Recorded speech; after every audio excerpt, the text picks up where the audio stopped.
to learn how to simply select stocks using fundamental analysis. What is a good business and what is a good stock?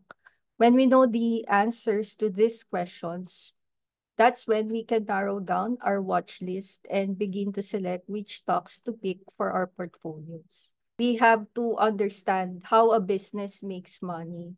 First is all about track record.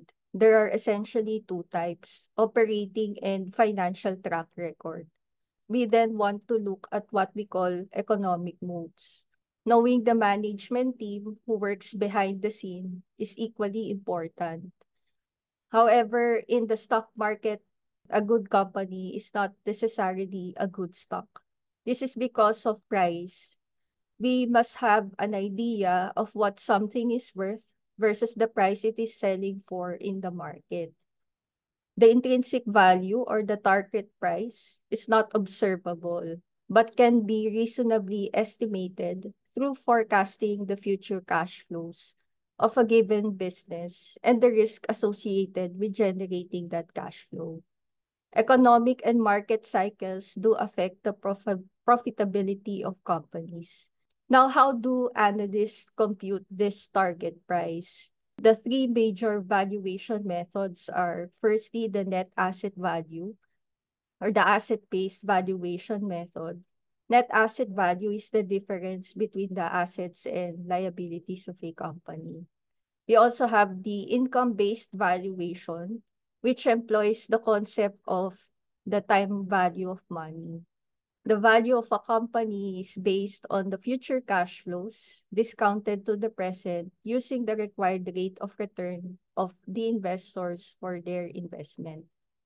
Lastly, we have the relative valuation method, which is the most commonly used one by investors, mainly due to the ease of access. The most common are price to earnings, price to book, and enterprise value to EBITDA multiple.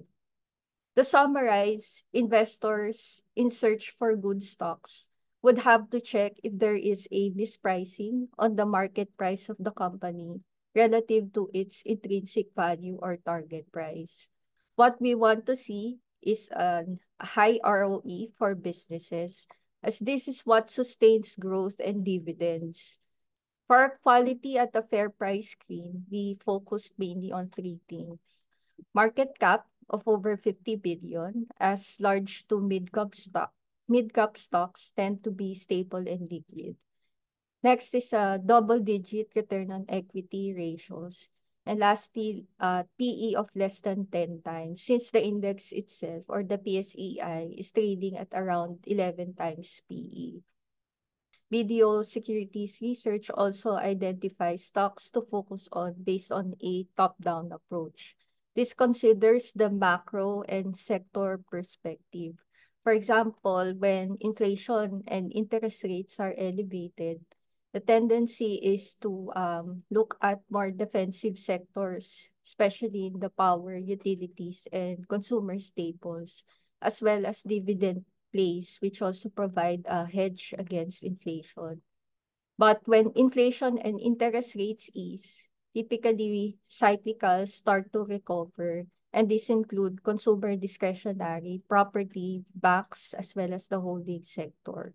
Growth stocks also outperform during environments of low inflation and interest rates, since the borrowing costs allow these companies to finance their expansion plans.